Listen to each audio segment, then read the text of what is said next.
ইদানিং এমন একটা অবস্থা হইছে, আগে শুধুমাত্র চিন্তা হইতো দুপুরবেলা কি রান্না বাড়া করব আর সকালে কি নাস্তা বানাবো। বাট ইদানিং তো পার্মানেন্টলিভাবে আমার ৩টা টেনশন মাথার ভিতর একেবারে ফিক্সড মতো ঢুকেই গেছে। সকালে কি নাস্তা বানাবো, দুপুরে কি রান্না করব, আর সন্ধ্যার সময় কি নাস্তা তৈরি করব। কারণ আমার বাবা গত ২ মাস যাবৎ একেবারেই সমস্ত পরিমাণের বাইরের খাবার দাবার খাওয়া একদমই বন্ধ করে দিছে। হ্যালো এভরিওয়ান, আসসালামু আলাইকুম।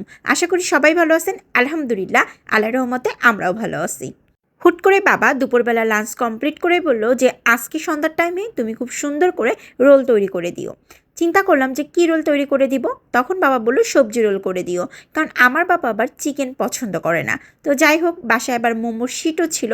তো চিন্তা করলাম যেহেতু মোমোর শিট প্রচুর পরিমাণের বাসায় আছে, প্রায় ৬-৭ প্যাকেটের মতন, কারণ আমাদের আবার মোমোটা অনেক বেশি খাওয়া হয়। তাই চিন্তা করলাম এই মোমোটা দিয়েই কাজটা সারা যাক এবং এটা দিয়েই ছোটো ছোটো করে সবজি রোল তৈরি করে ফেলি। তো যেই কথা সেই কাজ, খুব সুন্দর করে মোমোর শিটগুলো নাফিসা বুড়ি ফ্রিজ থেকে বের করে ভালো করে আমাকে সারাই দিল। আর আমি এখানে সবজিটা রান্না করার পরপরই খুব সুন্দর করে এখানে তৈরি করে ফেলতেছি। এখানে আবার চিন্তা করলাম যে কোট করে যদি তৈরি করি আরও বেশি টেস্ট লাগবে। তারপরে খুব সুন্দর করে প্রথমে সবজি দিয়ে ভালো করে রোল আকারের সাইজ দিয়ে তারপরে ওইটা ডিমে চুপ দিয়ে তারপরে কোট করে নিলাম।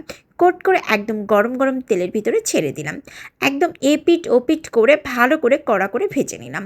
আর এই রোলটা খেতে কিন্তু অনেক বেশি মজা লাগে। আর আমার বাবা এমন একটা অবস্থা হয়েছে, বাইরের সমস্ত খাওয়া দাওয়া বন্ধ করে দিছে প্রায় ২ মাস যাবত।